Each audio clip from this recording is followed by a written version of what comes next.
Howdy friends and family, thank you so much for joining me. This is day 6 in a series that I'm doing called It Is Well. And today we are looking at how this phrase, it is well with my soul, is something to be thankful for. And now these past couple of days, we've been looking at the definition of well, how well means satisfactory condition and satisfactory circumstances, and that the sacrifice Jesus made on the cross brings us these things.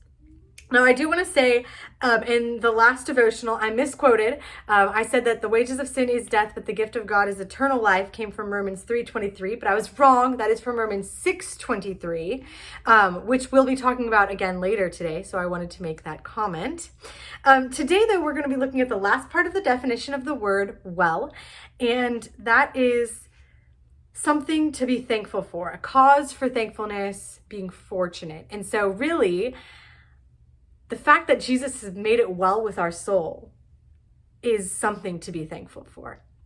So think back to the last time that you got a gift, whether it was for your birthday, an anniversary, a wedding, maybe Easter, Valentine's Day.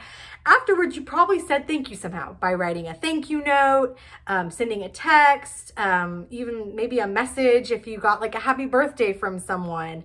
Probably said thank you somehow. And you probably also did nothing to earn that gift, but that person thought of you and you were grateful because they thought of you when they saw whatever that was. Now, we have actually received, whatever that gift was, we've received an even greater gift from God, and that is the sanctification and eternal life that makes it so we can say it is well with our souls. And this gift is incredible because it's something that no one else could do. Hebrews 10 verses 10 through 14 says, "And by that will we have been sanctified through the offering of the body of Jesus Christ once for all. And every priest stands daily at his service, offering repeatedly the same sacrifices which can never take away sins. But when Christ had offered for all time a single sacrifice for sins, he sat down at the right hand of God, waiting from that time until his enemies should be made a footstool for his feet. For by a single offering he has perfected for all time those who are being sanctified." And so this is saying that those sacrifices that the Jewish people used to make, the Israelites used to make, would never truly cover their sins, never perfectly cover them. But what Jesus did perfectly covered their sins. So like we talked about last time, there's nothing we can do. This is a gift from God. There is nothing we can do to earn this.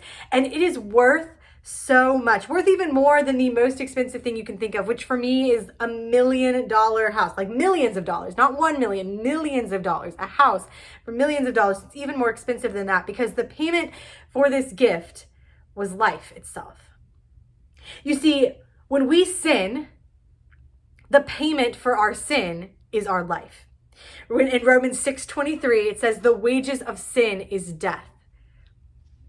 But the Lord of the universe, who literally has the power to speak and galaxies are created, sat on his throne in heaven and thought about you and said, I want you to be in heaven with me forever. So he sent his son, who was fully God, and he died paying the price for us. He gave his life for us. And if you'll remember back a couple days, we talked about how death is actually complete and eternal separation from God in hell. So Jesus experienced this death. He was fully separated from God, and yet death could not hold him. Death was not more powerful than he was, and so he rose from the dead. But he died so that you wouldn't have to experience death. So our debt is paid, and we are able to have eternal life with God in heaven. This is the gift he gives you.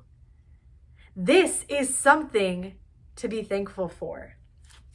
And Paul in 2 Corinthians 9:15 says, "Thanks be to God for his inexpressible gift."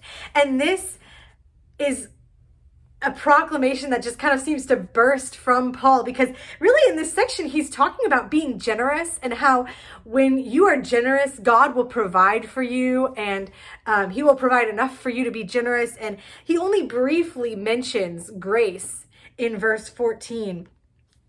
But right then, he starts thinking about grace and all God does for us, all he provides, and he just exclaims, thanks be to God for his inexpressible gift. And that is what this is. A gift that is so great, we can't be anything but thankful for it.